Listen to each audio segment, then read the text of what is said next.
I am so pleased to be here and grateful to the CPSC for inviting me to speak today. We've worked cooperatively in the past, and today marks an historic beginning of a powerful and effective initiative to prevent drowning. My involvement is deeply personal, and its roots are in terrible grief. In the summer of 2002, I attended a pool party with my 5 daughters, and that evening ended not with the expected bath and bedtime routine, but with a trip to the emergency room in Northern Virginia. When I did return home, it was to 4 of my girls, and I had to reveal to them that their sister had died. It was the turning point in all of our lives, that dividing line where everything is seen through the lens of a life preceding that traumatic night and all that's happened since.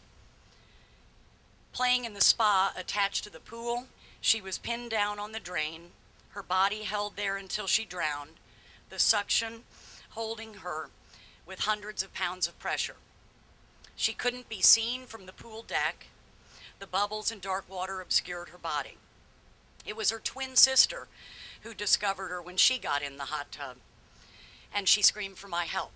I could not help her. I couldn't even pull her off the drain.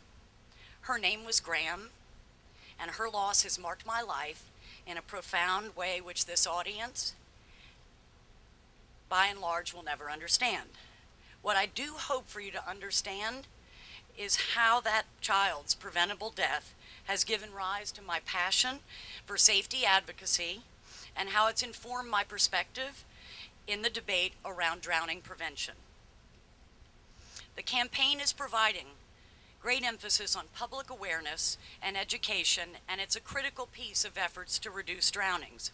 My work to date has been focused on legislation to require that pools and spas be designed, built, and maintained in ways to eliminate entrapment and drownings through various layers of protection.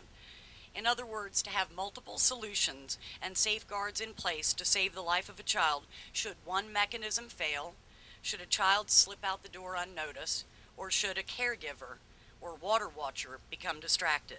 Ultimately, the Virginia Graham-Baker Pool and Spa Safety Act was passed by Congress, shepherded by Congresswoman Schultz, and the implementation of this law has fallen on the CPSC, and this campaign is a large part of that process. I applaud the efforts, and I'm counting on its success being widespread and lives saved.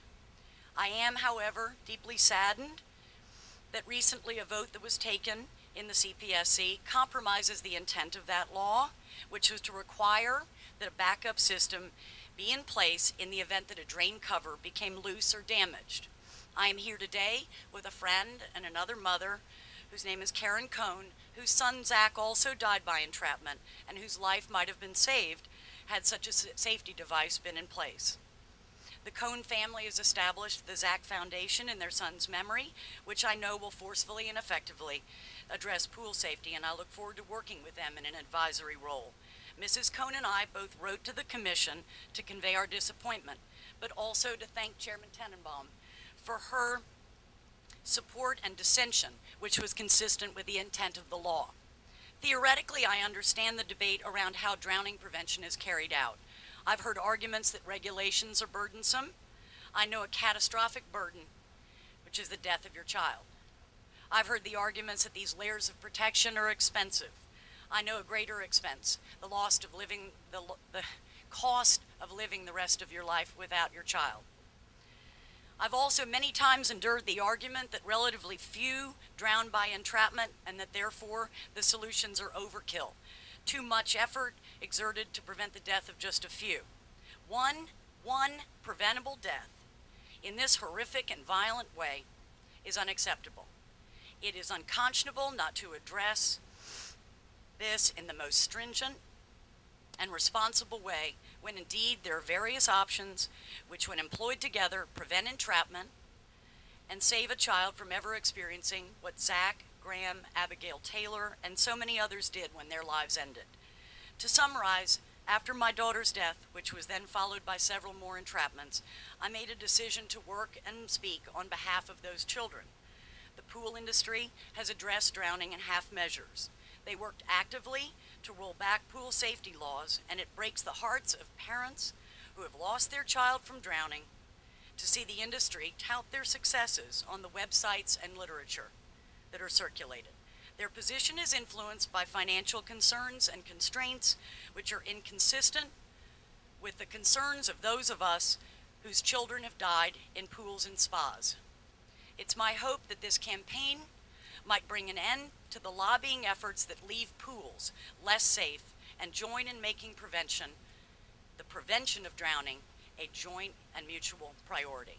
It's my hope that through legislative means, one day four-sided fencing is required around backyard pools.